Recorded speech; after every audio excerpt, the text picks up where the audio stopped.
लगाण वर्षा चाषी विपर्यय आनिछि। परिबा चाष नष्ट। तिगिरिया अंचलर चाषी बे चिंतारे। लक्ष लक्ष टंका खर्च करी मुंडरे हाथ दे बसिछंती चाषी। सरकारी सहायता को अपेक्षा। ए दृश्य हेउछि तिगिरिया अंचलर। एठी काकुड़ी बुढ़ा होई जाइछि, पोटल गछ सढ़ी जाइछि, बैगण गछर पत्र नष्ट होई जाइछि। धान तली उपरे वर्षार प्रभाव पड़िथिबारु चाषीक चिंता बढ़िछि। वर्षा छाड़िबा परे चाष जमीरे देखिबाकू मिलिछि क्षतिर करुण चित्र।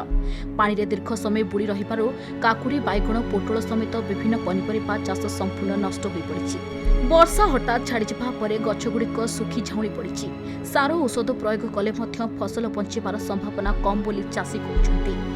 पनिपरिबा तोलिबा समय एभली क्षति हेबारु विष्णुपुर, कंठीपुर, रघुरामपुर, कोइली कन्या समेत प्राय 10टी ग्रामर शताधिक चाषी लक्ष लक्ष टंका क्षति सहिछन्ति। बोदी लगेदेलु कलरा ककुड़ी बैगण सब ये फसल अच्छी ये तो बाइला बदल वर्षा प्रबल 4 दिन राति 4 दिन पूरा एरिया जगह वर्षा बन्या तो जो बोदी कलरा काकुड़ी बैगण पोटल करथिलु जो 6-7 दिन वर्षा पानी आसिक आम सब बुड़ा बुड़ी करके सब धान फान आदि सब पलैछि। धान फान बर्तमान देखुना केते पानी नाले कि अच्छी आ बुद्धि कलरा तो सब मलानी एमते आज्ञा आहरी तथापि वर्षा चोष न हम 2-3 दिन लगे आहरी आम आ कौन करूँ आम वर्षा करें जो पैसा पत्र खर्च करके परिवार पोषिबू। अन्यपटे धान चाष अनिश्चितता मध्य रही। एलिनो प्रभाव रे पूर्व बिल फाटी जाइथिबा बेले समय वर्षा होई नथिला। एहा परे विलंब रे लघुचाप जनित लगाण वर्षा हेबारु चाषी माने धान बिल रे अलगा भाबे पानी रखि पारि नथिले। वर्तमान वर्षा बंद होई जिबारु धान तळी उपरे प्रभाव पड़ुछि।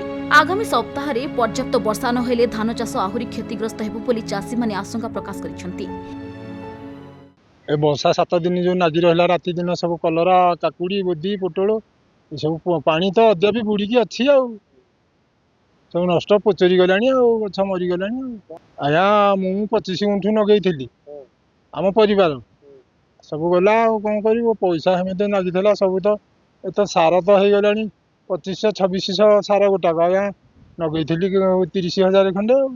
धान चाष ये वर्षाटा जो है आमर बर्तमान आम एरिया रे तली पड़ुची धान बुणा होची आउ ये पांडा जो है पांडा बर्तमान तलू सब खसीगला कहीं आम बुणीचु जेहतु पांडा बंधेक रखबूनी तो पांडा को सब हाणी दिगला आगामी वर्षा हेले जहाँ व्यवस्था करा हबो।